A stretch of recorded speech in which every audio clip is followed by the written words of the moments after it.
Hey, today I wanted to go over our garden and our future plans for it.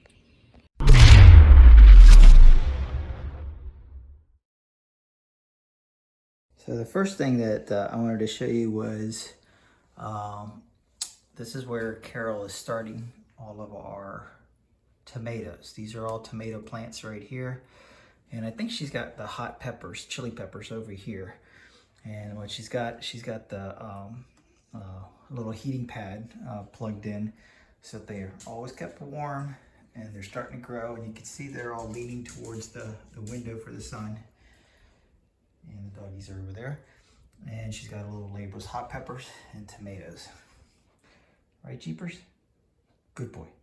Another thing Carol has going on, we have these grow boxes Carol got that currently I don't think there's anything in here, but this is where we do a lot of the starting as well. So she's got some good soil getting ready there to plant something. I'm not too sure what, but it gets a lot of good sun on the deck, a lot of water. Yep. Down in the yard, you can see we built the greenhouse. It was a pretty good deal. I think it was from Costco. That it was easy to put together, fairly easy. And we had all of these raised beds installed by a local farm. Small farm, a couple does it for a very reasonable price. And then you can see my taller raised bed in the back there. Okay, when you take a look at these raised beds, you can see these front ones have this lattice work on the front, and the same thing with this one in the back. Therefore, all of our vegetables that are going to have vines that need to grow on it. So that's where Carol's got a plan to do things like our tomatoes and cucumbers, or anything that needs to grow really tall on the vine. They're going to be climbing up those things. The middle ones are going to be ones that lay further flat out. You can see wherever there's mulch, Carol's already planted something. Let me step over this. And actually, you see this little 2-foot fence here. I had installed this fence around everywhere to keep the dogs out, mainly because Jeepers would go in there and eat the compost, and Harley would just go in there and dig and play in the compost. So, let's see. In this one, Carol's already got some onions planted. She's got green ice lettuce either planted or planning to plant. And the butter crunch lettuce are in this one there.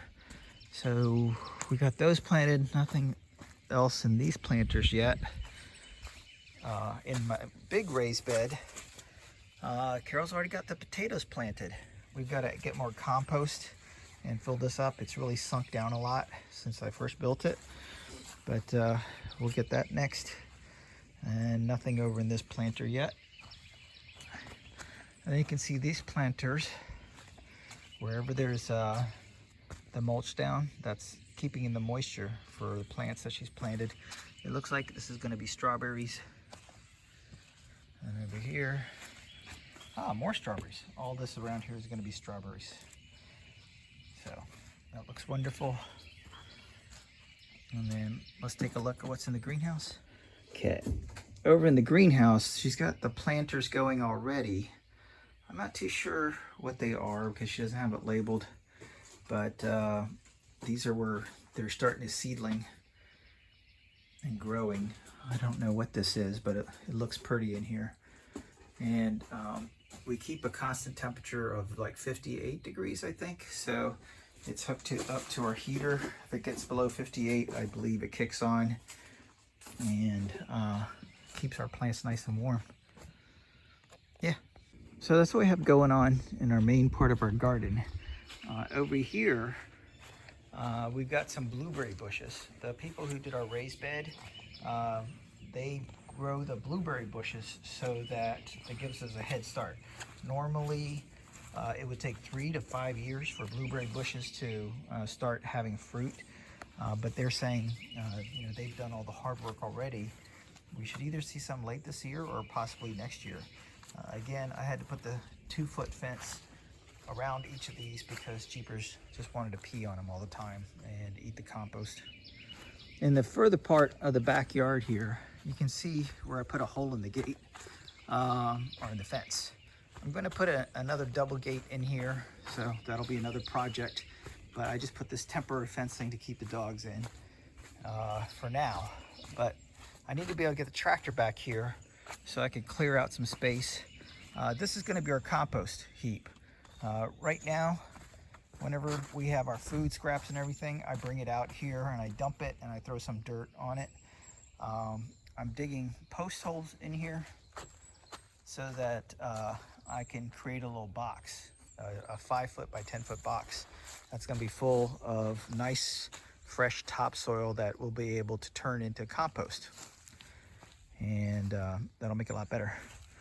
And so one of my big projects next is going to be taking that fence post that I took out and reattaching it to that side of the fence and turning this section of the fence back into a gate that matches this gate here. So we have a dual gate entrance in the back here instead of this horrible setup here.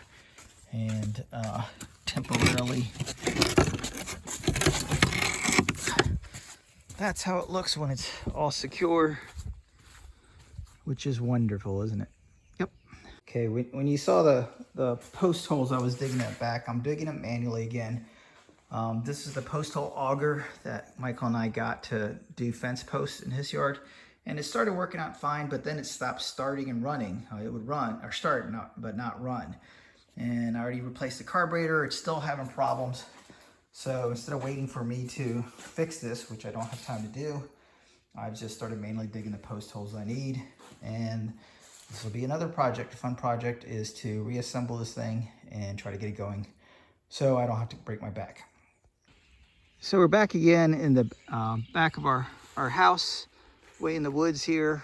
You can see my gate again. I just finished digging my fence hole posts, or it's actually post holes for my compost bed.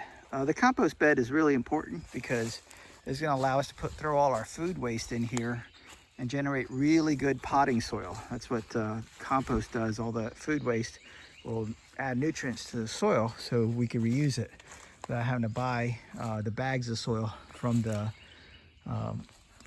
Home Depot and big box stores. So you can see I'm reusing my fence posts from our old fence. I don't throw any wood away if I can help it, so I can store it and hang on to it and reuse it. And it's gonna be 3 sides for this thing. You'll see that on the uphill side of it, where I'm at here, it's gonna be open on the front. It's only gonna be 6 inches across in the front, but there's not gonna be any kind of, it'll be flush with the ground. There won't be any kind of sidewall on here. It's going to be about 5 feet deep this direction where the big post is, and 10 feet across, because that's the standard length of the boards that I'm going to put across there. So it's all going to be kind of nice and level, and just a nice pile of dirt to be able to put our compost in. So next video, hopefully I'll be showing you the finished product. Where I keep the store our old fence stuff is up along the shed here.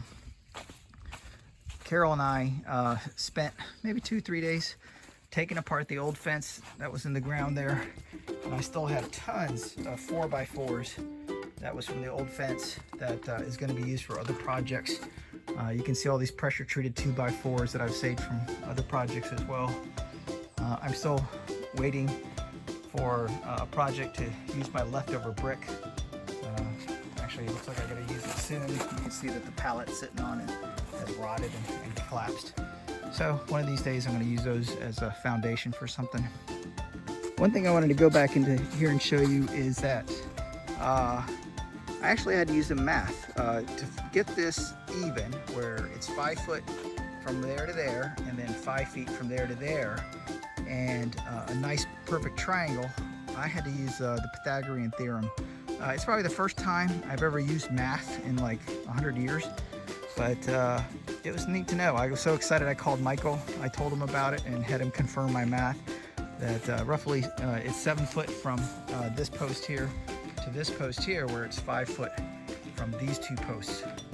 So that way, when I start putting it all together, I don't find that I made my holes a weird setup there. So that's a lesson learned. Everybody stay in school, learn your Pythagorean theorem. You're going to use it one day. And hopefully next you're going to see a lot more advance in what our garden's like.